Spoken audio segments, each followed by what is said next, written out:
Muy buenos días, gracias por continuar en este segundo día de nuestra jornada de salud organizacional y del trabajo. A continuación, seguiremos con la participación del doctor Rodrigo Peniche y me voy a permitir leer su semblanza. Es profesor titular de tiempo completo en la Facultad de Psicología de la Universidad Nacional Autónoma de México, donde también ha sido representante del claustro de profesores de psicología organizacional ante el Consejo Técnico y actualmente integrante de la comisión dictaminadora correspondiente a dicho grupo de académicos. Tiene el grado de doctorado en investigación psicoanalítica, así como el grado de maestría en psicoterapia psicoanalítica individual por el Instituto de Investigación en Psicología Clínica y Social. Es licenciado en psicología por la UNAM. Ha colaborado en diversas organizaciones y consultorías como especialista en capital humano desde hace más de 25 años. En 2019, la UNAM publicó Psicología de la Salud en México, libro del cual es compilador. Y en 2022, El trabajo me quema, un cómic sobre el desgaste ocupacional, del cual escribió el guión y está dibujado por Emanuel Peña, ilustrador mexicano que ha sido huésped de la Casa de Autores en Angoulême, Francia, becario del Fondo Nacional para la Cultura y las Artes y ganador de la primera edición del Premio PAG de novela gráfica en España. Forma parte de la primera generación del Máster en Medicina Gráfica impartido por la Universidad Internacional de Andalucía. Es el primer psicólogo en el mundo en haber realizado dicha formación que promueve el uso del cómic, la ilustración y la infografía como herramienta de comunicación sanitaria. Además, ejerce en su consulta privada como psicoanalista de adolescentes y adultos. Muchas gracias, doctor, por estar con nosotros con esta conferencia llamada Medicina Gráfica para la Salud Laboral, el trabajo me quema.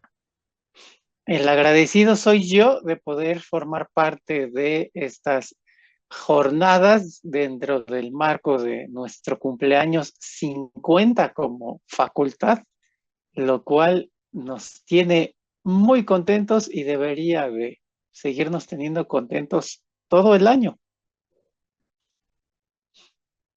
Me voy a permitir apoyarme de unas diapositivas que ya comencé a compartir. Solamente quiero verificar que se esté visualizando correctamente.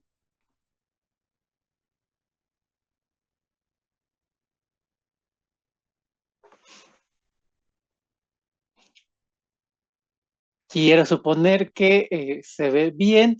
Eh, Quiero compartir con ustedes algunas iniciativas que hemos comenzado a trabajar en la facultad, tendientes a mejorar la formación de las psicólogas y psicólogos que dentro de poco saldrán al mercado laboral a ayudarle a esta nación y al mundo a ir resolviendo problemas relacionados con el comportamiento dentro de los escenarios laborales.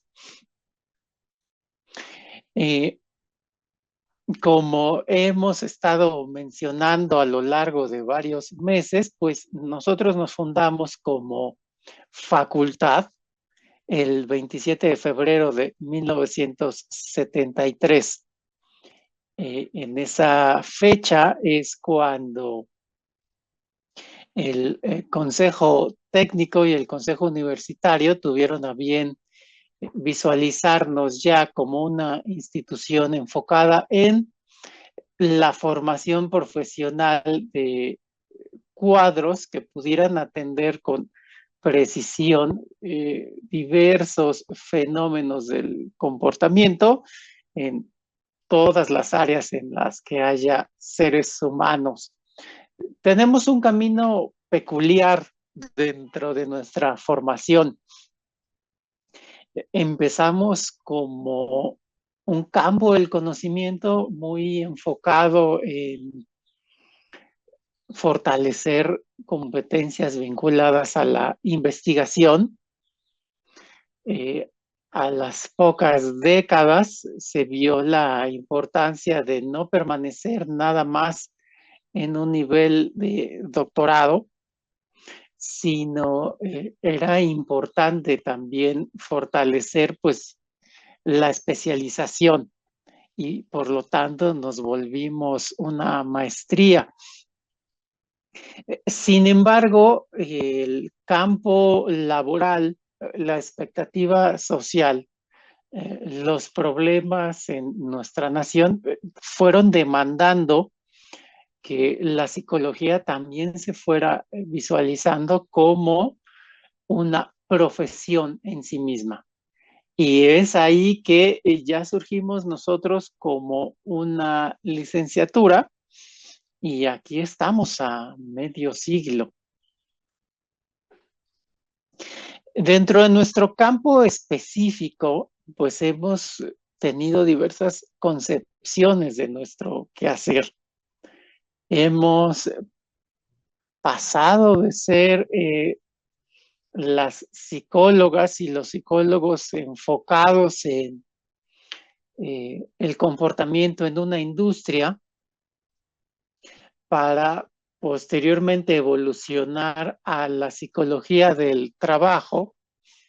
Y hay quienes consideran que nuestro quehacer está totalmente enfocado o deberíamos de especializarnos en el quehacer dentro de las organizaciones, ¿no? Cada una de estas visiones tiene su razón de ser y tiene su importancia.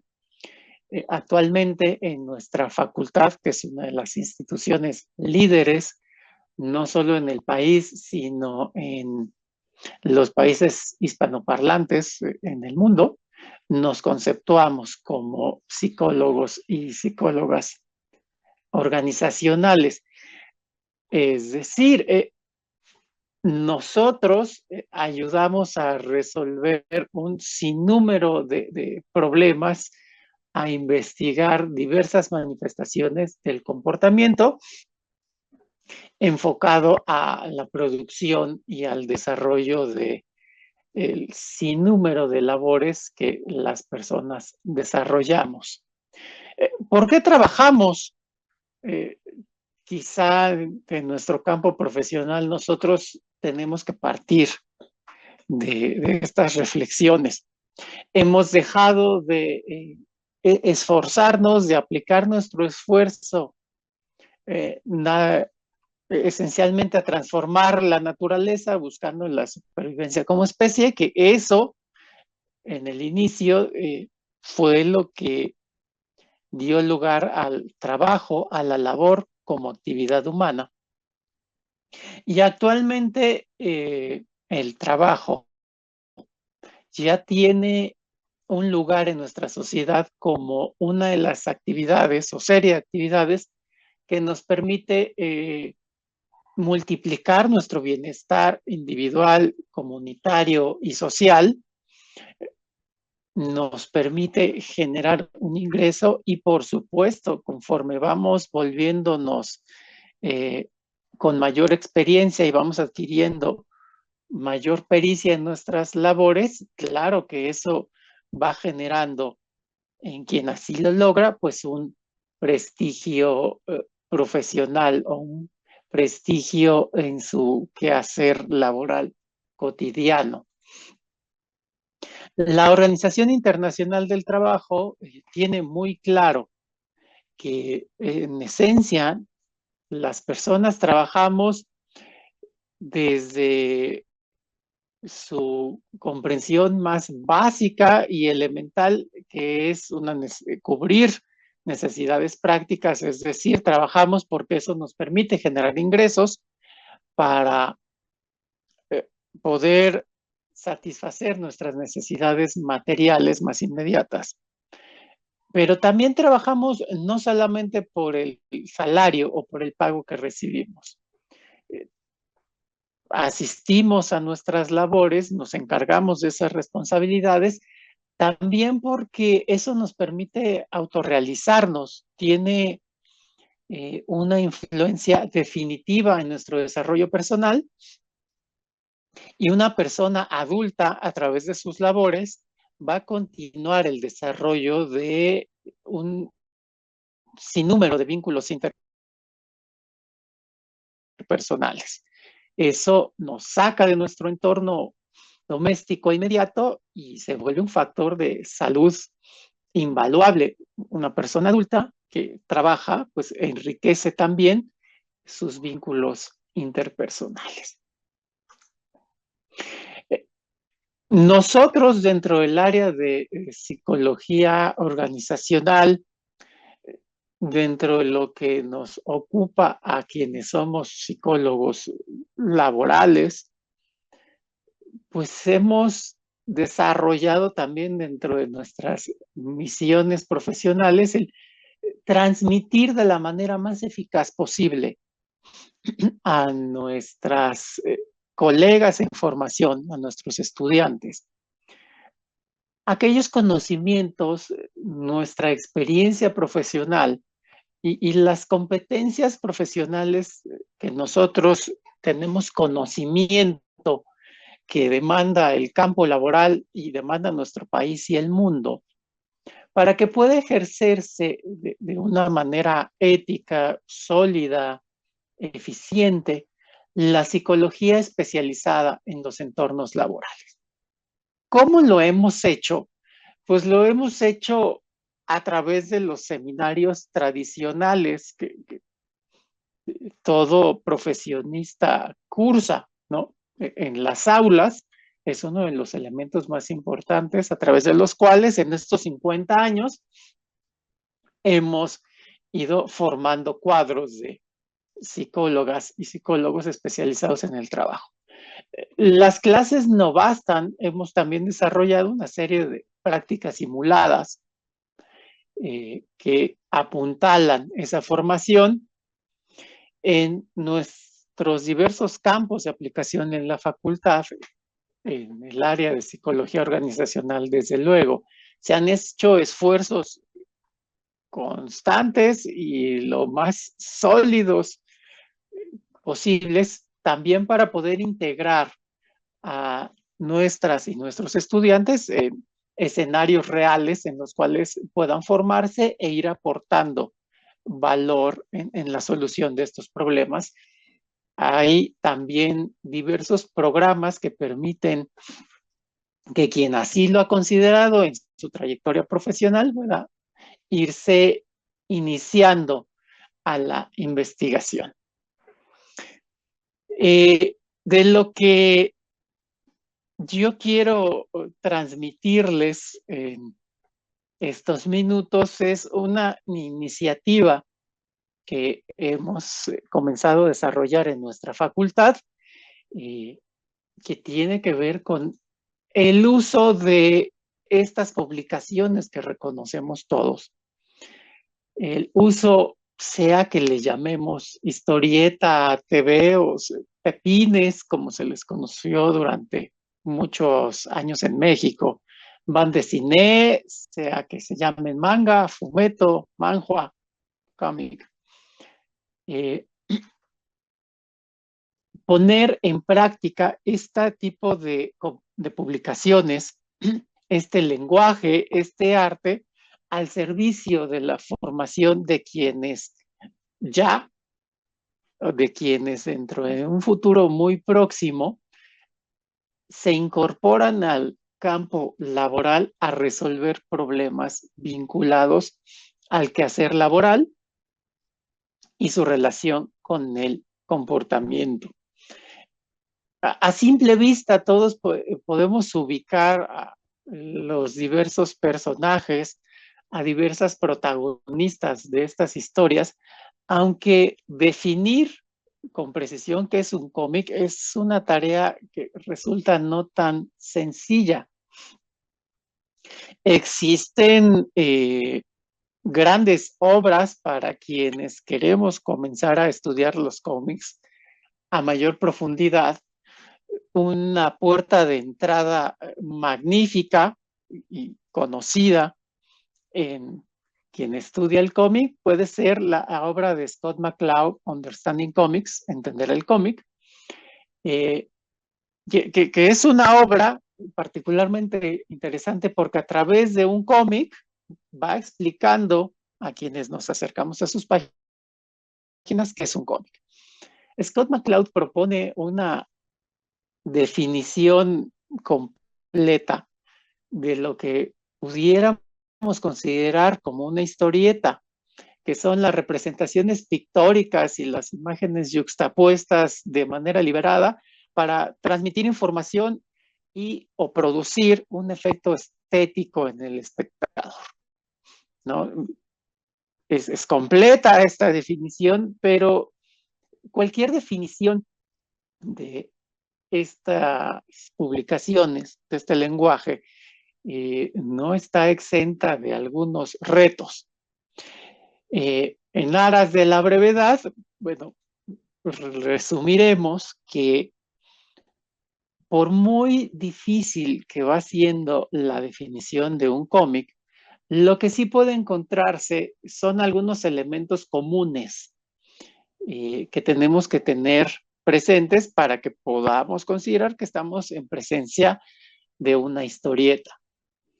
La mayor parte de las personas que estudian el cómic consideran que deben de tener imágenes, que deben de tener texto, que estas imágenes deben de estar colocadas una al lado de la otra en una secuencia diseñada para ir narrando una situación.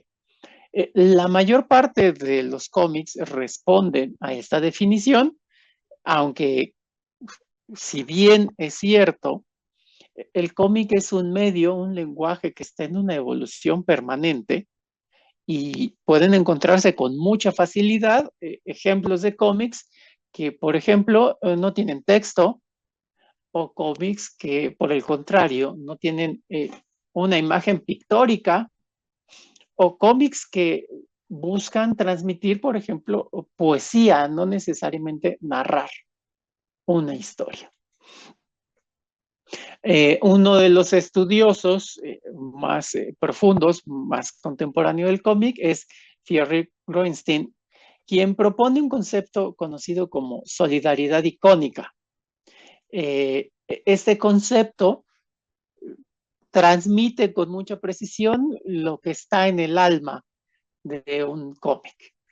Él propone a través de este concepto que para que podamos considerar que estamos en presencia de un cómic, es que estamos frente a un producto donde las imágenes construyen una relación entre sí mismas. La solidaridad icónica, entonces, es este concepto que propone que los elementos que integran un cómic no solamente tienen que estar colocados uno al lado del otro, sino que tiene que existir una correlación entre sus elementos. Uno de los ejemplos que pueden ilustrar claramente este concepto son estas viñetas tomadas de una escena de 2 páginas de la novela gráfica Arrugas, escrita y dibujada por el autor español Paco Roca. Si vemos con atención estas 4 viñetas, observamos que nos encontramos en una sala de una casa de retiro, de un asilo. En el sillón de en medio está sentado Emilio, el protagonista de esta novela, y está rodeado de otras personas que viven en esta casa de retiro. No hay texto. Sin embargo, para que yo pueda comprender la escena y pueda comprender cada una de las viñetas, es necesario que las observe todas. Diversos indicios como la ausencia o no de luz, la saturación del color, el reloj que está en la parte superior, nos transmiten que dentro de esta sala pasa el tiempo y es como si no pasara nada. La vida de quienes habitan esta casa de retiro se ha vuelto monótona, continua, no hay mucha expectativa de variar el día a día de acuerdo a lo que vemos en estas imágenes.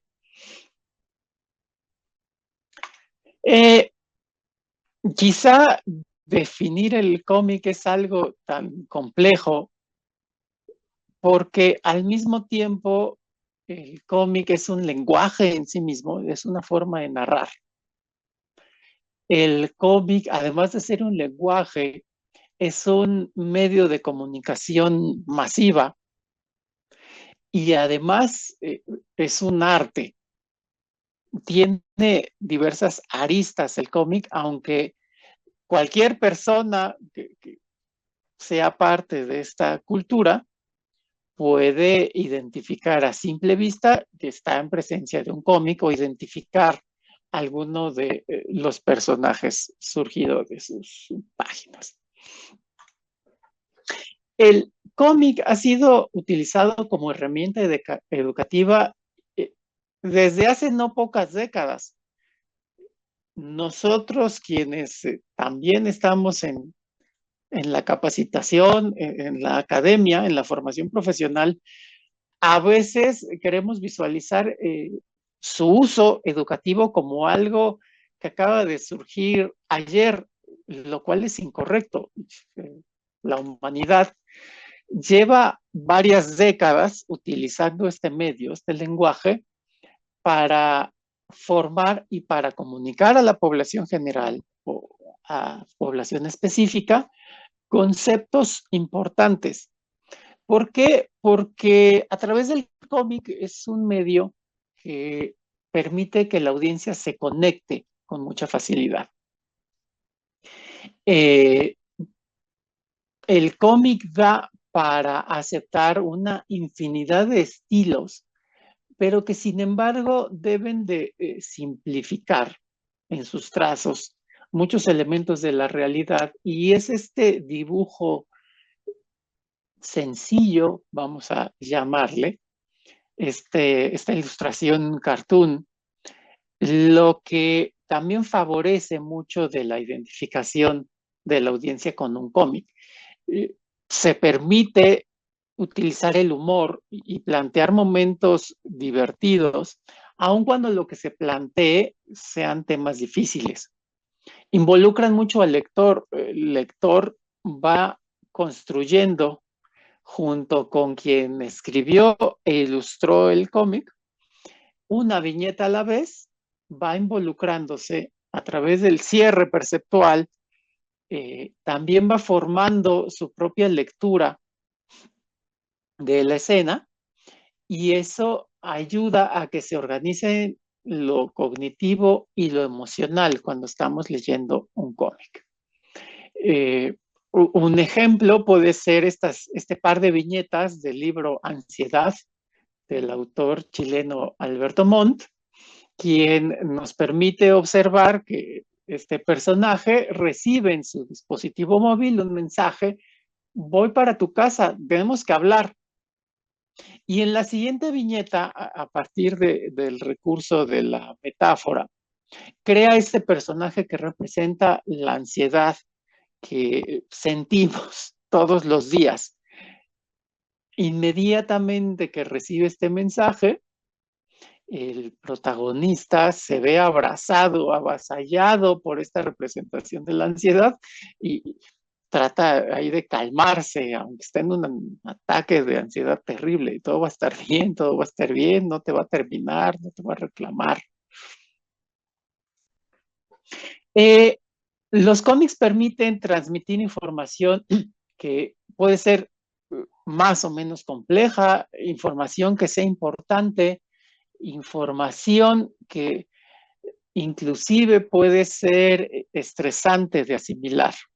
Los cómics con mucha facilidad trascienden la barrera del lenguaje y los niveles de alfabetización, como podemos ver a golpe de vista en esta viñeta tomada de uno de los manuales de construcción de la que probablemente sea la editorial de cómics más grande del mundo, que es esta marca nórdica de muebles muy conocida y que llegó hace no tanto tiempo a nuestro país. Su propuesta para educarnos en cómo ensamblar el mueble que acabamos de comprar y recibir es a través de los cómics. El cómic vuelve más atractivo el acercamiento a la información, además de que comparado con otras producciones visuales, tiene un costo de producción mucho más bajo. El cómic ayuda a pensar e integrar información que puede asumirse, que puede integrarse a través de registros múltiples y que en ocasiones estos registros pueden estar en conflicto.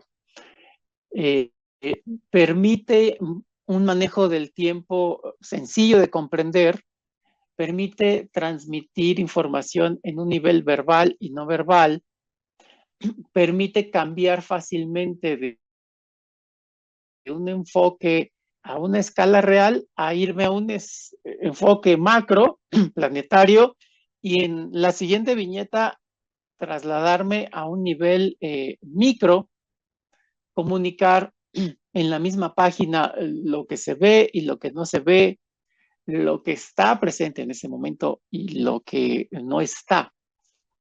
Y eso tiene un poder de comunicación muy fuerte. Dentro de las iniciativas profesionales o académicas alrededor del mundo, la que hoy nos ocupa es un movimiento a nivel internacional conocido como medicina gráfica. Los cómics, mencionábamos hace unos momentos, se han utilizado para transmitir información, para educar desde hace muchas décadas. Aquí vemos 3 ejemplos producidos en Estados Unidos. En el primero son 2 viñetas del cómic Johnny Gets the World, publicado por el Departamento de Salud Pública de los Estados Unidos a mediados de los 60, donde se informa a su población objetivo, los jóvenes, los adolescentes, acerca de las enfermedades de transmisión sexual, en concreto acerca de la sífilis, lo cual aún ahora sigue siendo un tema difícil de comunicar, afortunadamente menos difícil, eh, en las casas, en los sistemas de salud pública, pero en los 60 era aún mucho más impensable que una jovencita, un joven, pudieran comunicar con facilidad este tema. Un poco más adelante, otro ejemplo, son estos cómics underground alternativos, por ejemplo, Facts of Life, que era distribuido como un fanzine ahí en los circuitos universitarios, donde se comunicaban, había varias historias relacionadas también con la vida sexual y diversos aspectos que preocupan a la gente joven, que todos hemos pasado por esas preocupaciones y que sin embargo es difícil de comunicar en entornos más formales. Una mención aparte merece esta novela gráfica.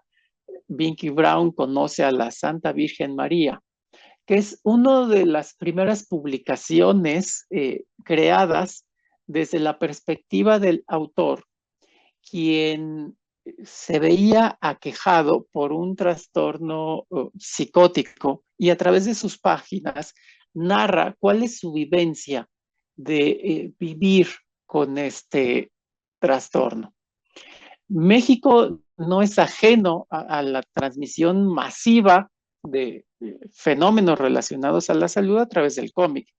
En México tuvimos el privilegio de contar con Eduardo del Ríos, un autor muy prolífico que dentro de su obra muy vasta, una de sus líneas creativas estuvo enfocada a la importancia de la nutrición, de cuidar nuestra nutrición. Y en uno de sus primeros libros, La panza es primero, pues comunica en un nivel masivo cuál es la importancia de cuidar lo que comemos, de balancear de nuestros alimentos. La academia, por supuesto, no ha sido ajena al uso de los cómics para transmitir información sensible en nuestro país. Ya en 2010, las investigadoras Martínez Vélez, nuestra directora, la doctora Medina Mora y Berenson Gorn utilizaron como una vía de comunicación respecto al consumo de alcohol, una historieta, ¿no? Y en estas 4 viñetas podemos ver claramente el efecto que puede tener el abuso en el consumo de alcohol en uno de los personajes. Hacia finales de la primera década de este siglo, el doctor Ian Williams lanzó un sitio en internet al que llamó Graphic Medicine, y él propuso que era la unión entre el medio de los cómics y el discurso de la atención a la salud. Este sitio en internet fue llamando la atención de diversos profesionales muy enlazados al entorno de la salud, médicos, investigadores, diseñadores gráficos, enfermeras, eh, que estaban tratando desde sus áreas de ejercicio profesional de analizar y de implementar los cómics como una forma de comunicar la salud a muy diversos niveles. Este movimiento ha tenido eco en diversos lados del mundo, y en nuestro idioma es la doctora Mónica Lalanda, quien ha sido punta de lanza, pionera, y en nuestro idioma este concepto de la graphic medicine se expande para proponernos el uso del cómic o novelas gráficas, la ilustración y la infografía como herramientas de comunicación sanitaria. Desde el inicio, entonces, empezaron a producirse cada vez más publicaciones científicas y cada vez más obra alrededor de el cuidado de la salud, utilizando como herramienta los cómics. Dentro de las pioneras podemos ubicar a Susan Squire con su artículo Literatura y Medicina en Futuro, haciendo la gráfica. O este artículo, La medicina gráfica, el uso de los cómics en la educación médica y el cuidado de los pacientes. O la novela gráfica Tomando Turnos, hecha por M.K. Cervic, que narra su vivencia como personal de enfermería durante la epidemia del SIDA en los 80s. Por cierto, el doctor Michael Green ha sido pionero en las escuelas de medicina en la Universidad de Pensilvania. Él ha impulsado una asignatura en la formación médica que está completamente enfocada al uso del cómic en la formación de quienes serán en el futuro profesionales de esta área. En nuestro idioma podemos encontrar al doctor de la Fuente, quien en su tesis doctoral diserta acerca de la imagen del SIDA en los semanarios españoles de humor gráfico para adultos. La doctora Lalanda se ha dado la tarea de convertir el código ético de los médicos en su publicación Conciencia Médica. Los cómics han sido una apuesta que este grupo de profesionales de la salud y del diseño y de autoras han mantenido, dado que tiene mucha riqueza para comunicar. Permiten en sus páginas ser críticos de los procesos profesionales y de los procesos educativos, permiten la visualización de diferencias culturales que pueden incidir en nuestro actuar profesional. También nos muestran escenarios comunes a partir de los cuales diversos profesionistas podemos encontrar experiencias y visualizar competencias profesionales que vamos a utilizar. Permite abordar fenómenos sociales que son considerados tabú, permiten que se comprenda de una manera muy intuitiva, muy sencilla, temas complejos. Sin embargo, en todo este movimiento que ha estado cobrando mucho dinamismo en la última década, eh, lo que a nivel personal me fue quedando claro es que prácticamente no hay obras ni iniciativas que estén enfocadas al comportamiento en el trabajo. Si bien el trabajo ha estado presente en muchos cómics, generalmente se aborda de una manera tangencial. Es por eso que pues, nos dimos a la tarea en la facultad de ir desarrollando nuestro primer cómic que estuviera enfocado en transmitir qué es el desgaste ocupacional, el trabajo me quema. Este proyecto vio la luz a través de un financiamiento de la DEGAPA en un proyecto PAPIME. ¿Cuál es nuestro objetivo? Pues publicar un cómic que sirva como apoyo didáctico para explicar qué es el desgaste laboral con la fortaleza, nosotros estamos convencidos de ello, que está basado en investigación y enfocado en quién va a usar de inicio este cómic, que son nuestros y nuestras psicólogas en formación. Es un cómic que la población trabajadora en general puede identificarse con mucha facilidad, pero tenemos muy claro que la audiencia meta de esta publicación pues tienen que ser quienes estudien disciplinas vinculadas a la salud organizacional. Por ejemplo, gente en medicina, en trabajo social, en enfermería, en administración y por supuesto en casa, en psicología. Nuestro cómic está planteado en 3 actos como la narrativa tradicional. En el primer acto presentamos a nuestra protagonista, a Laura, y vamos mostrando una serie de síntomas y de vivencias que ella tiene porque ella ya está claramente dentro del desgaste ocupacional.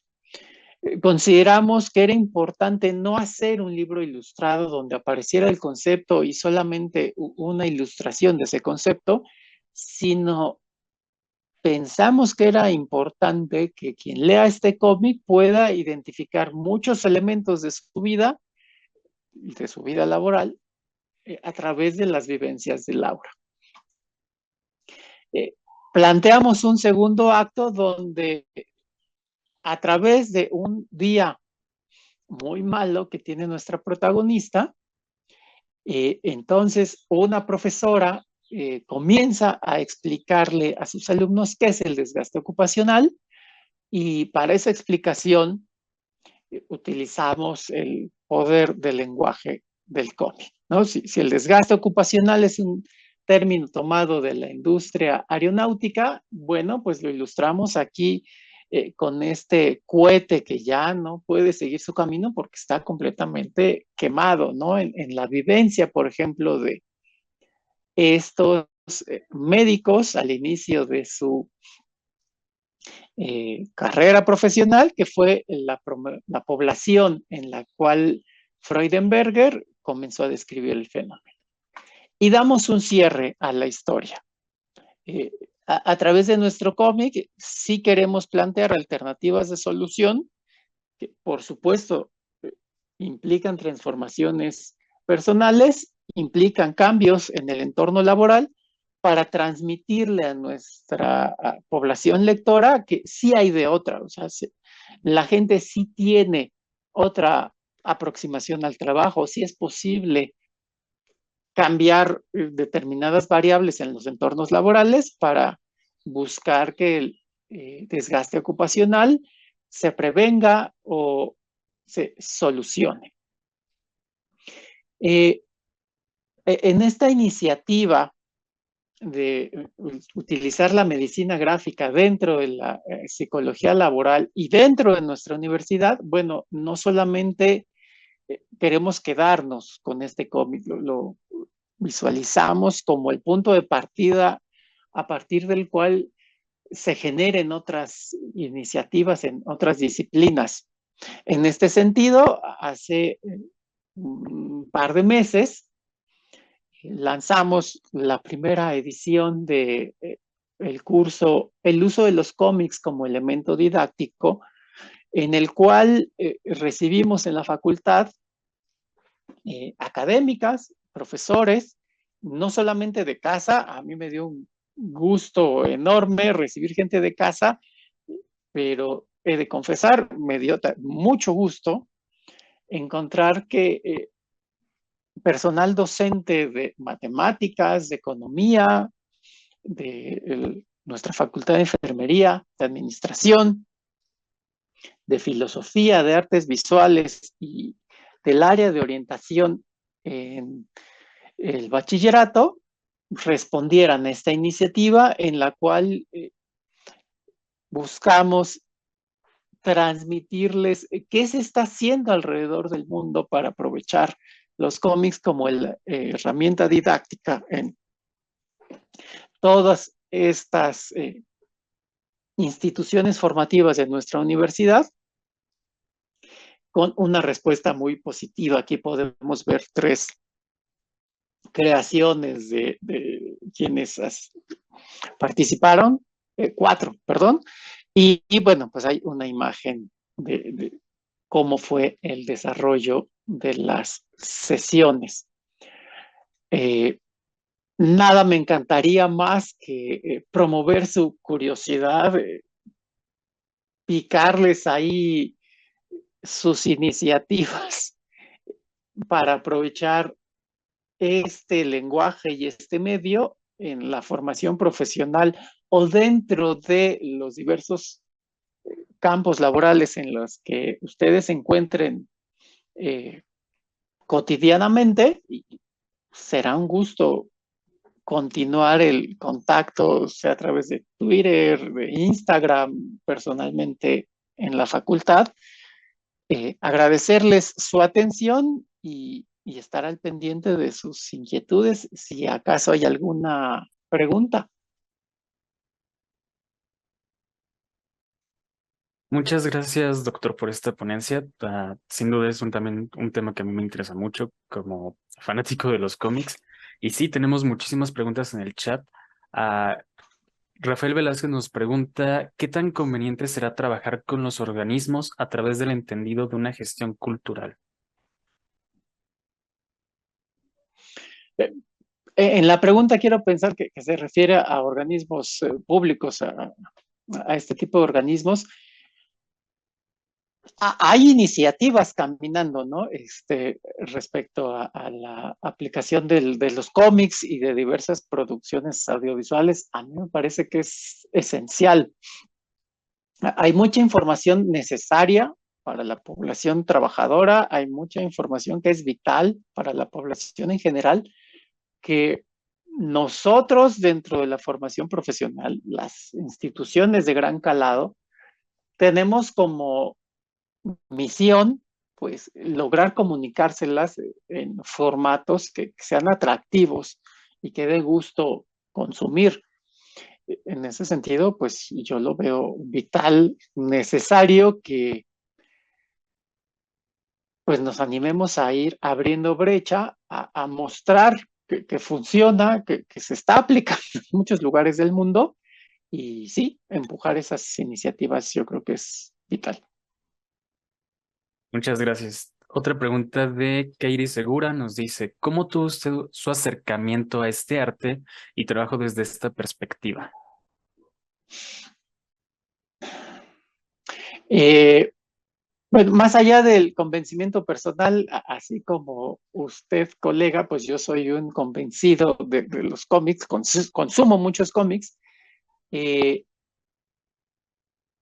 a través de este proyecto PAPIME, logramos proponer que el proyecto consistía en crear una publicación y un curso a través de los cuales la primera fase fue crear investigación, es decir, revisar literatura, acercarnos a población que estuviera quejada por ese problema, y lo que nos fueron comentando en las entrevistas que se aplicaron, eh, nuestra protagonista le da voz, de forma tal que quien le va pasando el desgaste ocupacional y quien va hablando sobre el desgaste ocupacional, no soy yo, Rodrigo, o no es este grupo de personas de la academia, de la facultad que me acompañaron en el proyecto, o nuestras becarias.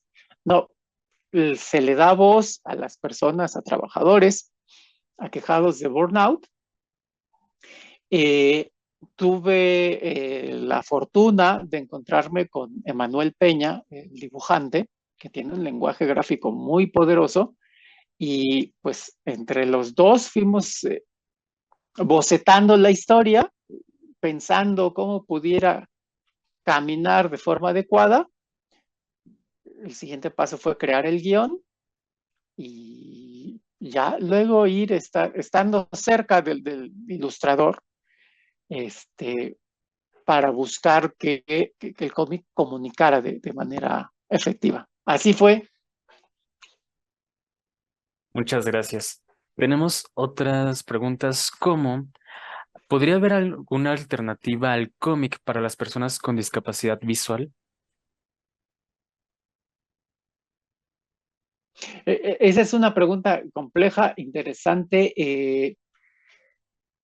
Sí, eh, pienso en todo el avance tecnológico que está permitiendo que a través de los formatos digitales, personas con cierto grado de discapacidad visual puedan acercarse y disfrutar del cómic. Indudablemente, también está la narración. La narración puede ser un medio a través del cual personas que tengan esta circunstancia de la discapacidad visual puedan aprovecharlo. No hay que olvidar que la esencia del cómic es narrar una historia. Eh, si en la base del cómic está el interés por narrar, pienso que la narración puede ser un medio también con mucha riqueza. Ahora se les llama podcast, ¿no? En la prehistoria se les llamaba también radionovelas o audiolibros, se les llama ahora, pero ahí está un ejemplo, ¿no? Sí, yo también había pensado justamente como los podcasts, sobre todo ahora los que se encargan de narrar historias, que hay muchas opciones actualmente, podrían ser una buena forma también para personas que no tienen esta, o bueno, cuentan con discapacidad visual. Entonces, tenemos también otra pregunta que nos dice, ¿recomienda alguna plataforma para poder iniciar a usar este recurso para aquellas personas que no cuenten con alguien que les ayude a ilustrar o incluso que ellos mismos no puedan dibujar?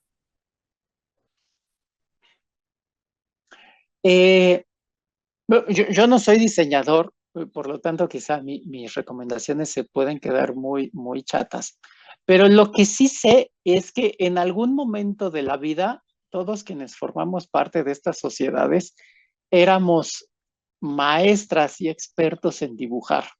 O sea, si nosotros recordamos nuestra vida en el preescolar y en los primeros años de educación primaria, yo casi puedo apostar que la mayoría de quienes estamos acá conectados sabíamos dibujar y lo disfrutábamos. ¿Cuándo dejamos de dibujar? Cuando me empieza a importar lo que opina el otro. Cuando empiezo a comparar mis dibujos con los de la compañera de al lado, o contra lo que veo en una pantalla, y entonces empiezo a sentir que yo no dibujo bien. El cómic no requiere que seas pintor renacentista para comunicar. El cómic requiere que tú representes a través de trazos una idea, un concepto, un personaje. Yo le acercaría a la gente, por ejemplo, a una publicación que aquí voy a escribir el nombre, que se llama Making Comics, de Linda Barry. Está en inglés, pero es muy, muy intuitivo y muy amable el libro. Y ahí puede ser un buen primer acercamiento, sobre todo si sienten que tienen parálisis a la hora de trazar. creo que por ahí pueden empezar. Más allá de una plataforma, empiecen por acordarse que ustedes dibujan.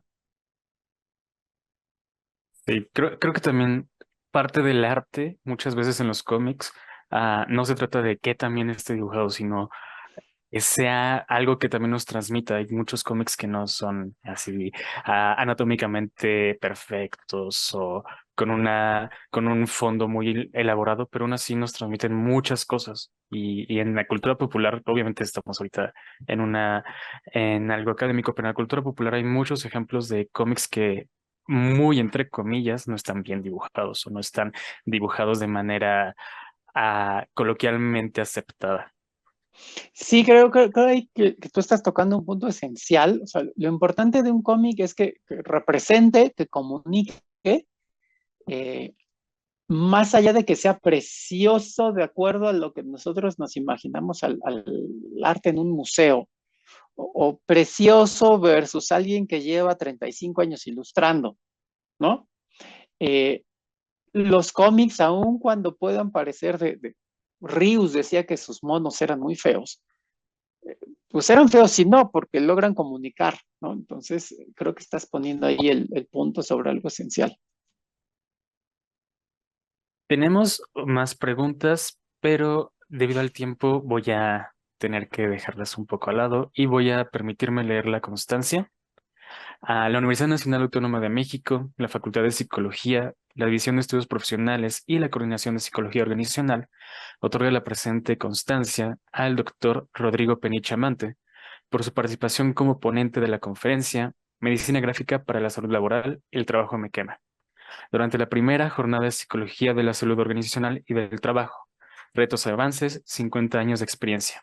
Efectuada el día 25 de abril del 2023. Por mi raza hablar al espíritu, Ciudad Universitaria, Ciudad de México, 25 de abril del 2023. Firma la maestra Erika Sousa Colín, coordinadora del área.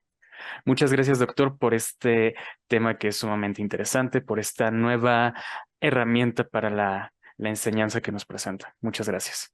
El agradecido soy yo y continuemos el contacto a través de redes sociales y sigamos disfrutando de estas jornadas, lo que resta de hoy y mañana.